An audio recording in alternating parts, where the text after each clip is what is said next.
Pakistan this week میں ایک بار پھر خوش آمدید۔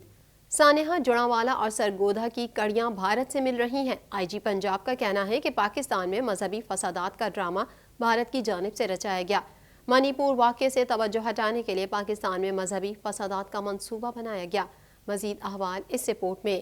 آئی جی پنجاب عثمان انور نے دعویٰ کیا ہے کہ سانحہ سرگودھا اور جڑاوالا واقعے کی کڑیاں ہمسایہ ملک بھارت سے مل رہی ہیں۔ آئی جی پنجاب عثمان انور نے سانحہ جڑاوالا اور سرگودھا واقعے سے متعلق اہم انکشافات کیے اور دعویٰ کیا کہ پاکستان میں مذہبی فسادات کا ڈرامہ بھارت کی جانب سے رچایا گیا۔ پولیس نے اس نیٹ ورک کو بریک کر کے مذہبی فسادات میں ملوث ملزمان کو گرفتار کر لیا۔ لاہور میں دونوں واقعات کی تفتیش میں پیش رفت کے حوالے سے پریس کانفرنس کرتے ہوئے آئی جی پنجاب نے کہا کہ بھارت میں ہونے والے منی پور واقعے سے توجہ ہٹانے کے لیے جڑاوالا اور سرگودھا میں مذہبی فسادات کا پلانڈ منصوبہ بنایا گیا۔ پولیس نے جڑاوالا اور سرگودھا میں واقعات میں ملوث تمام ملزمان کو گرفتار کر لیا۔ عثمان انور کا مزید کہنا تھا کہ سانحہ جڑاوالا میں ملوث 180 ملزمان جبکہ سرگودھا واقعے میں ملوث 3 مرکزی ملزمان کو گرفتار کیا جا چکا ہے جن سے تفتیش جاری ہے۔ آئی جی پنجاب کا کہنا تھا کہ سرگودھا واقعے میں ملوث ملزمان کے موبائل فون ریکارڈ سے انکشاف ہوا کہ ان مذہبی فسادات کے پیچھے ہمسایہ ملک کی سازش ہے۔ اس سازش کو پوری قوم نے مل کر ناکام بنا دیا ہے۔ الیکشن کے انعقاد میں غیر ضروری تاخیر نہیں ہونی چاہیے۔ فاروق ستار کا کہنا ہے کہ آئین کے تمام تقاضوں کو ہر حال میں پورا کیا جائے، نئی حلقہ بندیوں کو کم سے کم وقت میں مکمل کیا جائے۔ مزید جانتے ہیں اس رپورٹ میں۔ متحدہ قومی موومنٹ پاکستان کے رہنما فاروق ستار نے کہا کہ نئی حلقہ بندیوں کو کم سے کم وقت میں مکمل کیا جائے، الیکشن میں کوئی غیر ضروری تاخیر نہیں ہونی چاہیے۔ اسلام آباد میں میڈیا سے گفتگو کرتے ہوئے فاروق ستار کا کہنا تھا کہ کسی کو کسی کی نیت پر شک کرنے کا موقع نہ دیا جائے، آئین کے تمام تقاضوں کو ہر حال میں پورا کیا جائے، نئی حلقہ بندیوں کو کم سے کم وقت میں مکمل کیا جائے۔ ڈاکٹر فاروق ستار نے کہا کہ الیکشن کمیشن نے آج ایم کیو ایم کو مکالمے کی دعوت دی تھی۔ ایم کیو ایم نے کہا کہ الیکشن کمیشن کے ساتھ ہیں۔ انہوں نے کہا کہ ہم الیکشن کمیشن کے ساتھ ہیں، انتخابات کے لیے آئینی تقاضے پورے ہونے چاہیے۔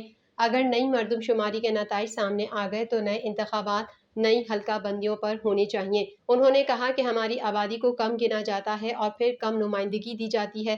الیکشن کمیشن کی نئی حلقہ بندی کے فیصلے کی تائید کی، غیر ضروری تاخیر سے گریز کیا جائے۔ فاروق ستار کا کہنا تھا کہ الیکشن ایکٹ کے مطابق نئی مردم شماری کے بعد حلقہ بندیاں لازمی ہیں۔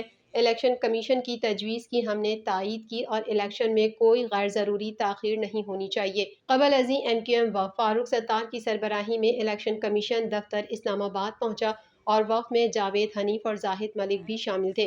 گزشتہ روز الیکشن کمیشن آف پاکستان نے عام انتخابات اور نئی حلقہ بندیوں پر مشاورت کے لیے متحدہ قومی موومنٹ اور جماعت اسلامی کو دعوت دی تھی۔ ایشیا کپ پاک بھارت مقابلے میں بارش کے 70% امکانات، بارش کے باعث میچ کے متاثر ہونے کا خدشہ، پریکٹس سیشن بھی منسوخ کیے جانے کا امکان ہے۔ مزید احوال اس رپورٹ میں۔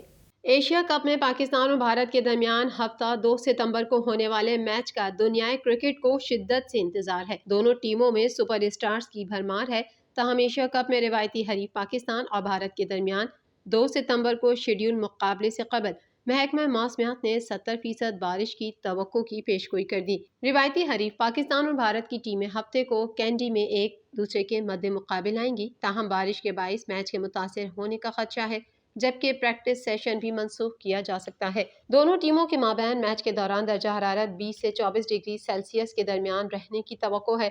میڈیا رپورٹ کے مطابق کینڈی میں رواں ہفتے بارش کی توقع 70% سے زائد ہے، جبکہ حیرت انگیز طور پر 102.55 ملی میٹر بارش کی پیش گوئی بھی کی گئی ہے۔ اگر بارش کے باعث میچ منسوخ ہوتا ہے تو بھارت نیپال کو شکست دے کر ایونٹ کے ٹاپ 4 میں جگہ پکی کر سکتا ہے، جہاں دونوں ٹیمیں ایک بار پھر مد مقابل آئیں گی۔ واضح رہے کہ پاکستان، بھارت اور نیپال کی ٹیمیں گروپ اے، جبکہ سری لنکا، بنگلہ دیش اور افغانستان کی ٹیمیں گروپ بی میں موجود ہیں۔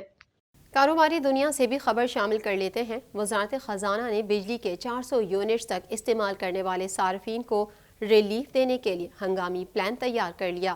پلان کی مزید تفصیلات اس رپورٹ میں۔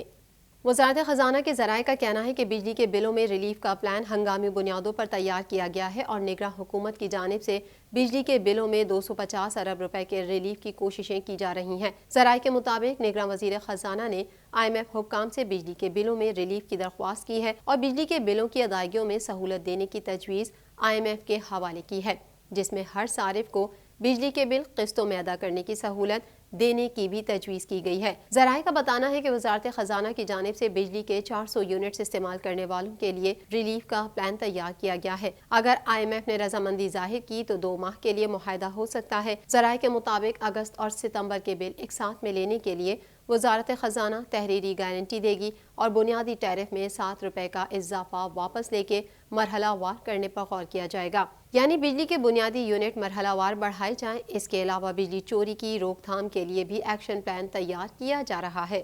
پاکستان دس ویک میں فی الحال اتنا ہی۔ مزید خبروں کے ساتھ اگلے ہفتے پھر حاضر ہوں گے۔ جب تک کے لیے اپنی میزبان کو اجازت دیجیے۔ اللہ حافظ۔